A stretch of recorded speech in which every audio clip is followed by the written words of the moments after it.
What are hymns? And why is it worth singing them as a church? Aron and I have been on a journey of rediscovering, refreshing, and sometimes reinventing some epic old hymns so that we could sing them together as a church. We've tried doing this with several amazing old hymns that have fallen by the wayside. And each week, we'll pick one, discuss it, and sing our take on it. We'll also be taking a close look at the hymn writer of old who originally wrote the hymn.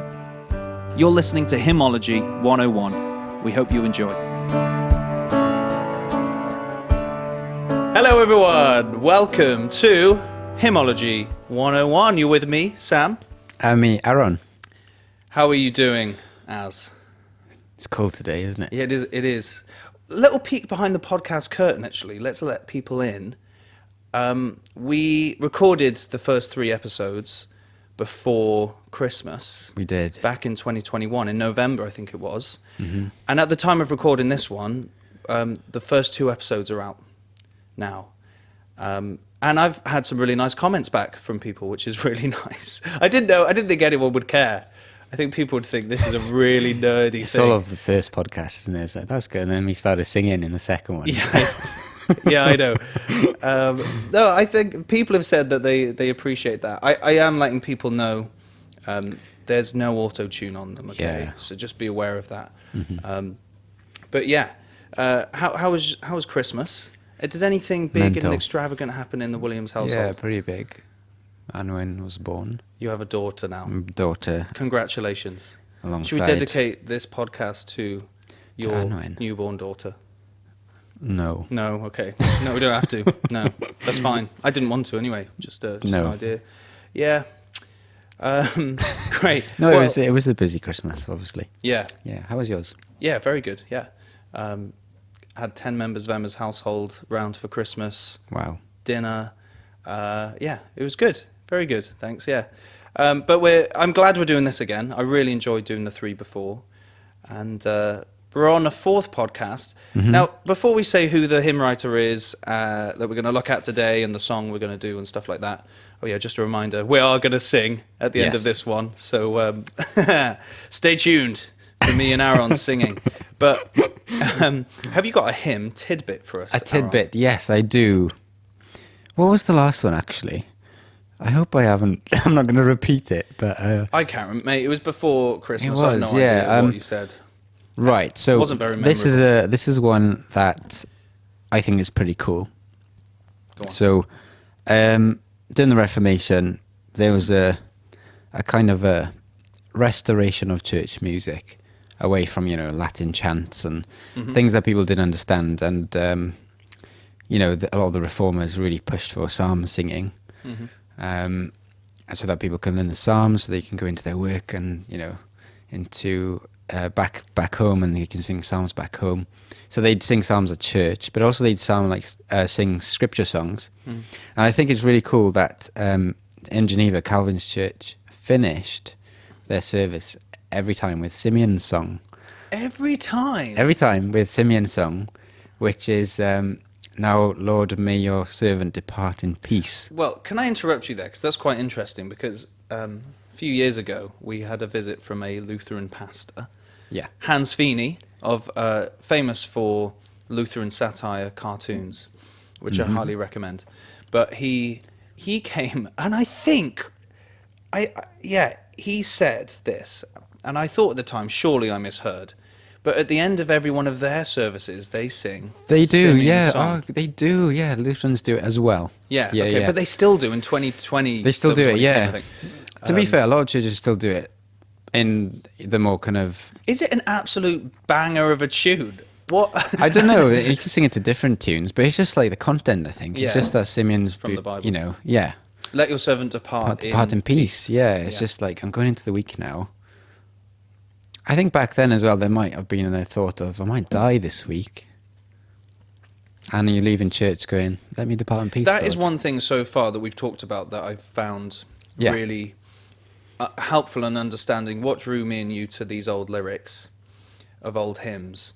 And I think their shortened lifespan it gives a sense of urgency and a sense of let's cut the metaphorical like nonsense for a minute and just like, yeah, whatever, and skirting around it and trying to fluff it up. Let's like, I need help. I feel shame and guilt. I'm about to die. Help me out.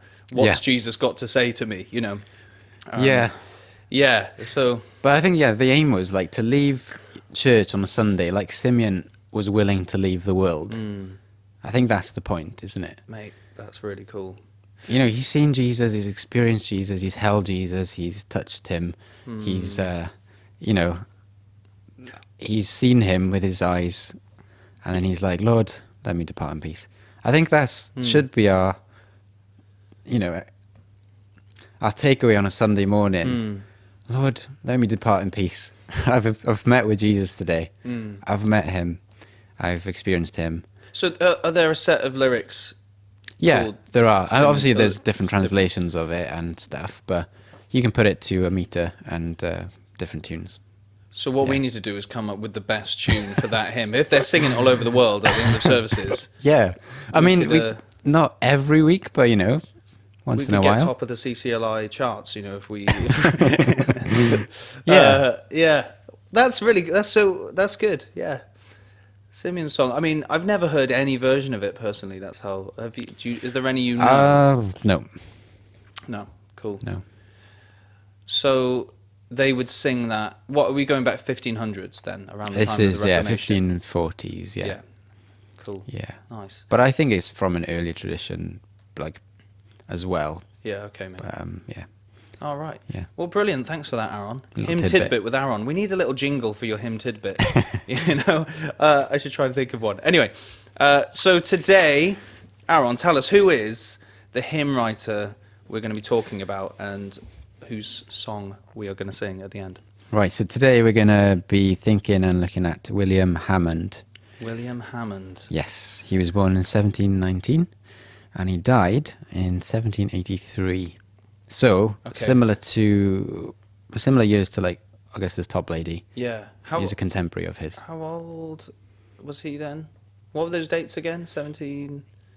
So this is... he was born in 1719. Right. And then he died in 1783. Right, okay. So he was 64 when he died. Yeah. So, you know, relatively old compared to top lady. Yes, that's true. Yeah. Because what did we say? How old was Top Lady when he died? 37. 37, yeah. Yeah. Wow. So, William Hammond was around a similar time. Yeah. What's his story? What's his background? Did he write a lot of hymns? Yeah, so he did. Yeah, he wrote a lot of hymns. He was born in a place called Battle, which is cool. Battle? Do you know who else is from Battle? No. The band Keane. Really? Yeah. Wow. The band Keane, they're from Battle in Hastings. Are there any of them called Hammond? No. I know there is, of course, Top Gear's Richard Hammond. Richard Hammond. Even though Top Gear doesn't exist anymore, apart from on Dave. No. Yeah. Yeah, it's Richard Hammond, but I don't know, probably not related. Probably not. Yeah, so he was born there. He was born into a wealthy family, so educated at John's College, Cambridge. Nice. So he's, you know, one of the elites. Okay. Yeah, this is quite a theme, isn't it? It is. Oh, no, I was just about to say that. Like, it's a little bit gutting, isn't it? Like, there's all these really well-educated people. Because these days, we sort of associate more with people who just seem totally down to earth. Yeah. But I suppose back then, lots of people wouldn't have been able to write, read, write music. Mm-hmm.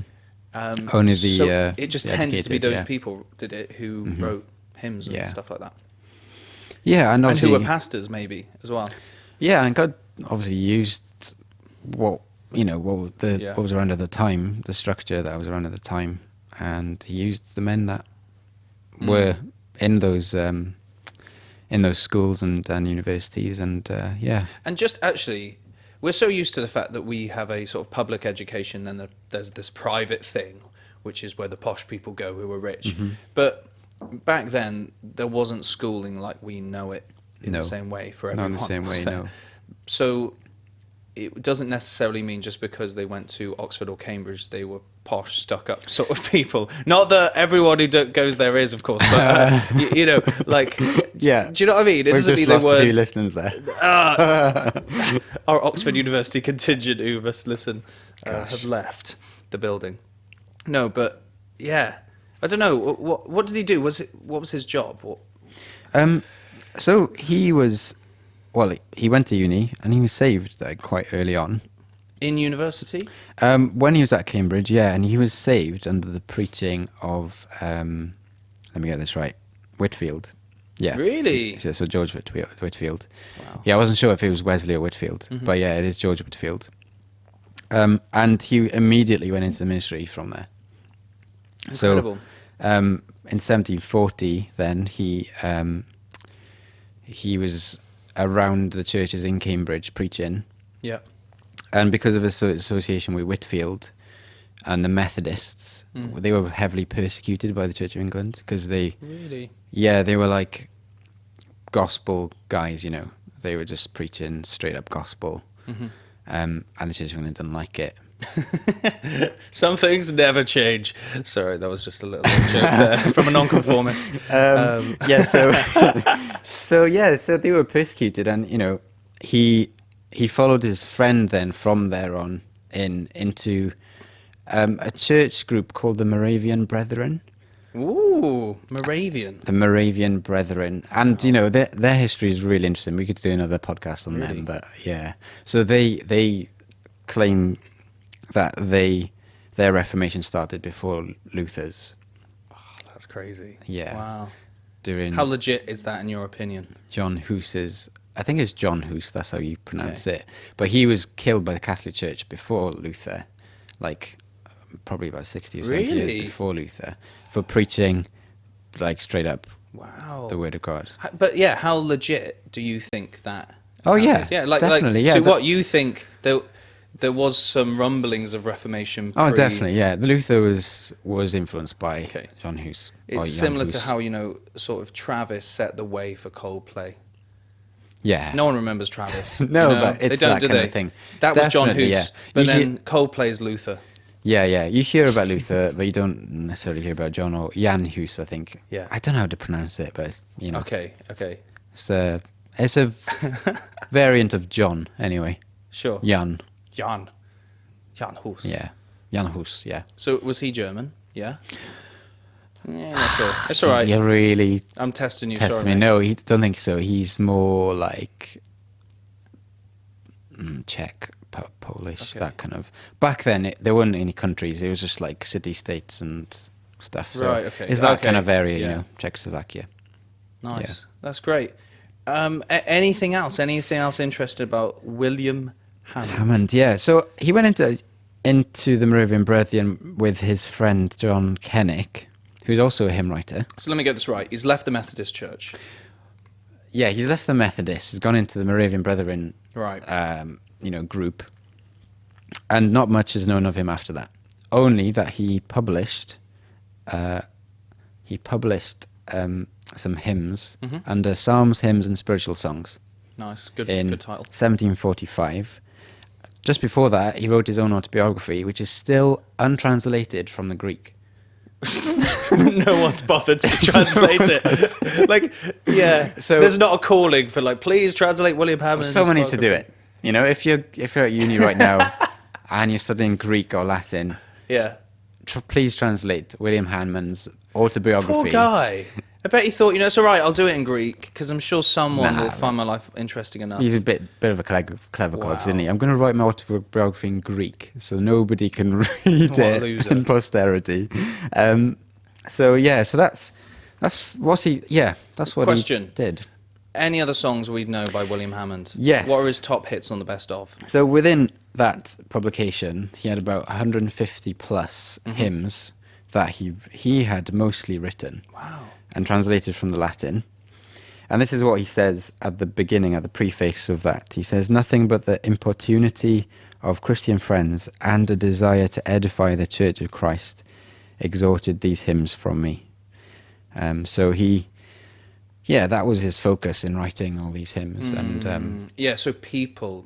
So yeah. Christian Christian friends, but a desire to edify the Church of Christ. Yeah. So that's what is on his mind That's really as a cool. minister. Like he's picturing people. picturing people Yeah. as he's writing them. And, some of the most famous hymns from that people might know are Lord, We Come Before Thee Now, Awake and Sing the Song. I don't know if you've heard any of them. I mean, I'm rubbish. I don't know why I'm on a podcast called Hymnology 101. No, really, I'm the audience. I'm the audience here. Like I'm the same. I I had to look up all this stuff. So Yeah. but there's one that kind of stood out to me because Yeah. you can actually read that publication and you can read all the hymns, and most of them are not in use anymore. So one of them stood out to me, and it was called "Sometimes I Think Myself So Strong." Wow. Can I read it to you? Yeah, yeah. This please, is go for absolutely it. amazing. Sometimes I think myself so strong, nothing against me can prevail. I grow secure, it is not long, that storms me assail. I waver like an alpen leaf, shattered by inward unbelief. No more no more something, innate strength I boast. Welsh is your first language, isn't it? So it's always, but that's just my spelling. Yeah, I just obviously typed it wrong. Start that verse again. No more Ode. something, innate strength probably in. No more in innate strength I Okay. boast. Oh, No right, more of mighty conquest dream. My confidence is sunk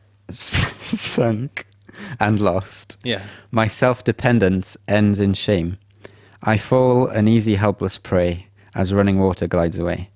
But unbelief, that bitter root, planted and fixed in nature's soil, produceth all unholy fruit, and doth my mind and flesh defile, this fatal enemy within, opposed to Christ and cleaves to sin. Lord, take away this evil heart of unbelief and servile fear. Let me from thee no more depart, no more from thy wise counsels err, but in the path of life go on, steady till I obtain the crown. It's just... Man. Look, this is what impresses me with all of these guys. And if we come on now to Christ or Else I Die, right? Yeah. It's the same with this song. This is something we've talked about a lot. That there's like, the question is, how many songs do we sing where we confess our sin? yeah. And we thought, didn't we, there's really not many. So I think of the modern songs, I think there's more of a feeling these days that like, well, yeah, Jesus saved me from sin. He did that 15 years ago, Yeah. Like now, and I think people can think like coming to church is just, we get together for an hour and a half to thank Jesus. Yeah. But actually, of course we do that, but also there must be room to confess and be honest. Yeah. The fact is that though Jesus has saved us from sin, still we remain in this body of sin, fallen. We bring with us guilt and shame. We still fall short of the glory of God all the time, every day.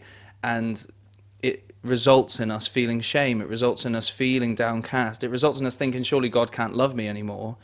And I think the old saints weren't afraid to confess that in song. Yeah. And it's something I think we've been really drawn to, because as a church we've started doing this section of what we call confession and comfort. Mm-hmm. And whenever there's something in the service like that, part of our liturgy, I'm thinking, what songs do we sing where we do that sort of thing? And it was really like slim pickings from what we sung. Songs where we actually confess our weakness, confess our sin. Yeah. Present tense, not just past, but like, I still sin, Lord. And I don't want to, but it's true. That sort of thing, Those lyrics are brilliant. I know. Aren't they, for that? I just stood out, like this one especially, these lyrics. But unbelief, that bitter root, planted and fixed in nature's soil. Yeah. It's just in our nature, it's just unbelief, and it's a bitter root, isn't it? Sin. That's sin great. in my nature. And it produces all unholy fruit. Yeah. And does my mind and flesh defile. It's like... So these days, songs would say, once upon a time, I didn't believe in you, and now I do. And I do. so the thing is, right, of course, that's also true. There's room to sing that, because there is a real truth in that, because the new man in me does believe in Jesus. Yeah. But the fact is, there are two natures within me. Yeah. And we should also recognize the old man is And- still battling against battling, and there needs to be room to sing about that, because that is the normal Christian life, that we live with this old man, the me man, you know. the me man. Yeah. Could we come on to the song then that that you've looked at and you've put a tune to? It's called "Christ or Else I Die," or I suppose "Gracious Lord, Incline Your Ear," which is the first line of the song. When did you come across the lyrics? What drew you to the words? Answer that, and then we'll go on to the music stuff. Okay, so I was unaware that it was William Hammond when I saw these lyrics for the first time. Okay. I found them, I was scrolling through Gadsby's hymnal, and he's a Baptist minister who just collected loads of hymns and put them together and thought, my congregation needs to sing these. So I found it through that, but actually they were first published in William Hammond's publication, Psalms, Hymns and Spiritual Songs. Yeah. So he obviously read that, took it out of that, extracted it and put it into his own hymnal. I'll be having that. Yeah, Cover version. It's a bit like, what we do. We pick and choose songs which are appropriate to sing. Sure. And so I just saw it and I thought, these lyrics are great. Because there's that refrain constantly throughout is, give me Christ or else I die. Yeah. And it's not saying, is it? It's not saying, unless I have Christ, I'm going to immediately just fall on the floor and die. It's saying, unless I have Christ, Yes. I am going to live... I'm doomed, and I'm going to live a deathly existence on this earth. Okay. And that's what this song is trying to communicate. Yeah. I love, personally, when you showed me these lyrics, how on the nose it is, how direct it is. It isn't even that poetic. Like, give me Christ or else I die. That's not poetry. That's just like... Let's just say something that's just ultimately true. And almost imagine, we don't sing this song currently in our church, but if we did, some people might think, Flip, this is intense. I'm off. But, let's just own what we believe as Christians. And it is, if I don't have Jesus Christ, then I've got nothing. Got nothing, Really, I mean, I'm ebbing away. My life is but a breath. Yeah. I'm vapor. I've got nothing, and I think that's what this song just hammers home. So much. I think that's why I loved it. It's just so direct, not fluffy sort of language. It's just it's meaty, isn't it? It's meaty, and it's one of those songs that could be sung. I don't know, after confessing sin, I suppose it's that kind of acknowledgement that I need Jesus, isn't it? Give me Jesus now, Father, or I'm just going to die in my sin. I'm going to stay in the curse. I'm going to I think continue. It would. It's one of those weird songs that could fit anywhere. It could fit anywhere, You could sing it straight out of the blocks. You come in and you're like, gracious Lord, incline your ear. This is the first line. Him I never ceasing cry, give me Christ or else I die. I mean, we should come in coming in church. empty and just oh my gosh, this week has been an absolute rotter, and that prayer straight away that we'd go up and sing. But then you could almost sing it just before you leave. You could sing it before the sermon. It's like, give me Christ right now. I think it's quite a great song, really, in that sense. Because we're constantly receiving Christ in the service, aren't we? Receiving His grace and peace at the beginning, and receiving His mercy when we're confessing sin, and in the sermon, receiving His words. And a communion, we're receiving, fellowship with Him, and we're... it's all just give me Christ, isn't it? That's what we're doing every Sunday. Exactly. Yeah. It is, isn't it? And so you put a tune to it, and I liked it straight away when you sung it. I thought, that's great. It fits. That's a shower job. It's a... hang on a minute. What on earth is that? You've got to explain to me. I mean, I know what you mean, but that's not a nice vision. I'm so sorry to our listeners, but many tunes come to me while in the shower. It's like, when you sit on the toilet, you're thinking about things, aren't you? But again, in the another shower, picture that we just don't need. We don't need it. In the shower, I just think of tunes. So, had you read these lyrics first? Yeah, and then these words are going around. Are you specifically thinking? I'm just thinking of them in my head, and then this tune came to me, and I was like, that's gonna. Yeah, that's it. it's gonna stick, and it's that kind of the punchiness of the last line of the verse. Give me Christ or else I die. I thought it needs to be like, Yeah. I don't know what that's called, but Well, quite like the tempo. the tempo it's needs quite to be isn't it, upbeat. actually? Yeah, it needs to be fast paced, moving, because yeah. And weren't you listening to a lot of sort of African sort of gospel? I was, yeah, music? I was. So I was kind Yeah. of heavily influenced by that, and immediately, and I know, I could see us singing it as a church and like clapping and stuff. Yeah. Not Which to is make cool stereotypes, but because I don't want the way I talked about this song could sound quite down and dire, but it's actually like quite upbeat and joyful, yeah, because we know, don't we, that Jesus does want us to have him. So it's good, isn't it? We know that he does incline his ear and come Yeah. to us and ease us of our guilt and all that. exactly, yeah. Yeah, 'cause like this verse here, Lord, you freely save the lost. In your Yeah. grace alone I trust. Like that's what he is. That's who he is and what he's like. Yeah. What did you change lyrically? Was there anything? There was just like words like so in the second line, it says vouchsafe. And I Yeah. don't know what that means. So I changed it to what did I change it to? I don't know, because I've only got that here. I don't know. Don't know. Oh, we'll have to sing the old one then. But you've got an idea I have for a new one. did changed it. I did Admin is change our it. weak point, isn't it? Because we'll Definitely. change lyrics and work on them, and then be like, "Did you save that?" And you'll say, "No, did you?" I thought you had it. Literally, even today, it's like, "Where on earth is that file gone?" Where's it gone? Yeah. So It's just a few words here and there, which I wasn't sure if people would understand, especially the kids, like in our Yeah. church. If they don't understand what it means, then and we are at liberty to change them because it's not in a popular usage, this song.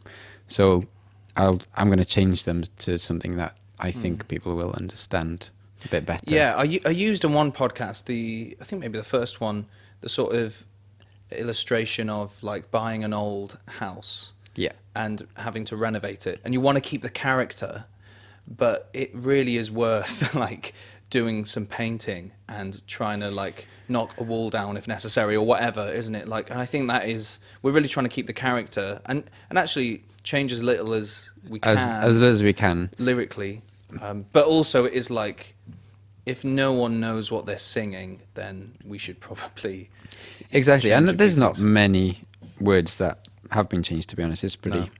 You're going to pretty sing clean. You're going to sing vouchsafe, but Vouchsafe. actually, probably if we ever taught this, that might be a different. Yeah, vouchsafe. It just means that someone's vouched you. Yeah, and 100%. Safely vouched you, isn't it? Yeah, it's going to happen. So yeah. we could keep it. It's just Yeah. we need to qualify that before if we do introduce it. We just this word means this, by the way. Before we taught a mighty fortress, I remember Lee getting a picture of a bulwark on the screen. A bulwark, yeah. Yeah, being like, by the way, that's what that is. That's what a bulwark is. Yeah. Armor So of a ship. Let's sing it. Yeah, let's sing it. So yeah. So yeah. Should we sing it? Yeah, Should we go let's for sing it? it. Anything else you want to say before we go for it? yeah, just a further apology for that that image. Of, Confession and comfort. I'm really sorry, church family. Aaron, as you look to Jesus, you are forgiven. Don't worry. Yeah, and anyone else listening on, if we don't know us, then yeah. Yeah. Anyway, Sorry that's for the that. thing with the podcast. Sometimes you say things you shouldn't say. Yeah, I know. I've listened to the podcast before, and there's some crazy stuff come out. So we're all right. All right. Give me Christ or else I die. Right, how are we doing? Right, ready? Yep. Okay. Let's do it.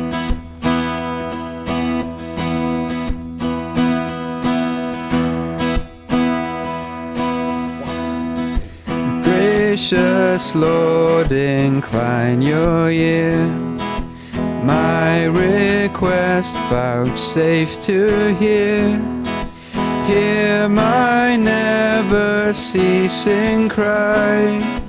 Give me Christ or else I die. Lord, deny me what you will. Only ease me of of my guilt. Humbly at your feet I lie. Give me Christ or else I die. Give me Christ or else I die. Give me Christ or else I die. Hear my never ceasing cry. Give me Christ or else I die. All unholy and unclean, I am nothing else but sin. On your mercy I rely.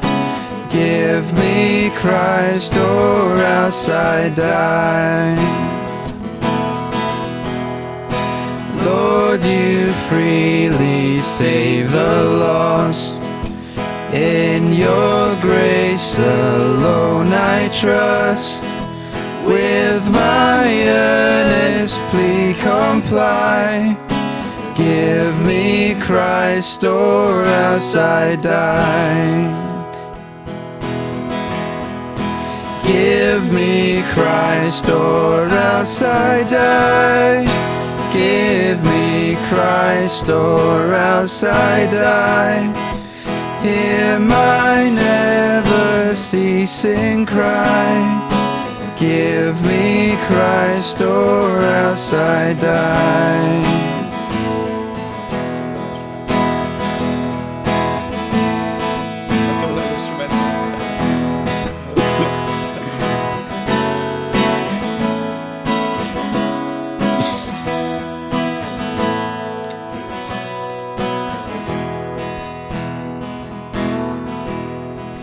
By my sin I am overcome. Let me shelter in the sun. Jesus, to your arms I fly. Come and save me or I die. Come and save me or I die.